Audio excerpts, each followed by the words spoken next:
Welcome to உணவு நலம். வீடியோக்குள்ள போறதுக்கு முன்னால இன்னும் எங்க சேனலை சப்ஸ்கிரைப் பண்ணாதவங்க சப்ஸ்கிரைப் பண்ணிடுங்க. அப்படியே பெல் சிம்பலையும் கிளிக் பண்ணிடுங்க. Famous foods of Tamil Nadu. இந்தியாலேயே ஏன் உலகத்திலேயே சாப்பாட்டுக்கு முக்கியத்துவம் கொடுக்கறது நம்ம தமிழ்நாட்டு மக்கள் தாங்க. தமிழ்நாட்டுல இருக்கிற ஒவ்வொரு ஊர்லயும் ஒவ்வொரு சாப்பாடு ஃபேமஸ். அந்த மாதிரி எந்தெந்த ஊர்ல என்னென்ன வகையான சாப்பாடு ஃபேமஸ்னு தான் நாம இங்க பார்க்க போறோம். ஆம்பூருக்கு ஃபேமஸ் பிரியாணி தான். சிக்கன் பிரியாணி, மட்டன் பிரியாணி, முட்டை பிரியாணின்னு எல்லாமே இங்க சூப்பரா இருக்கும். நவாப்கள் ஆட்சி நடந்த காலத்துலதான் பிரியாணி ஆம்பூர்ல ரொம்பவும் ஃபேமஸ் ஆனதா சொல்றாங்க. காஞ்சிபுரம்னு சொன்னாலே இட்லி தான் ஞாபகம் வரும். தமிழ்நாடு முழுவதுமே இட்லி ஃபேமஸா இருந்தாலும் காஞ்சிபுரம் இட்லி கொஞ்சம் ஸ்பெஷல் தான்.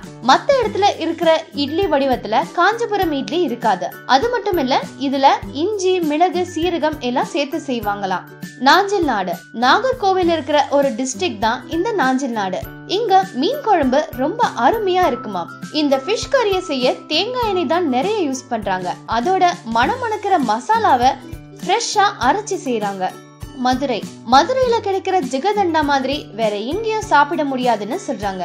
இன்னொரு முக்கியமான மதுரை ஸ்பெஷல் சாப்பாடு கோனார் கடை கறி தோசை. தோசையில மட்டன் மசாலாவை வச்சு செய்யறாங்க. சொல்லும் போதே சாப்பிடணும்னு தோணுதில்ல. செங்கோட்டைன்னு சொன்னதும் உடனே ஞாபகம் வர்றது ஜெயில் தான். இருந்தாலும் செங்கோட்டை பார்டர் பரோட்டாவை மறக்க முடியுமா? பரோட்டா பார்டர் புடவையோட பார்டர் மாதிரி இருக்கிறதாலதான் இந்த பெயர் வந்ததா சொல்றாங்க.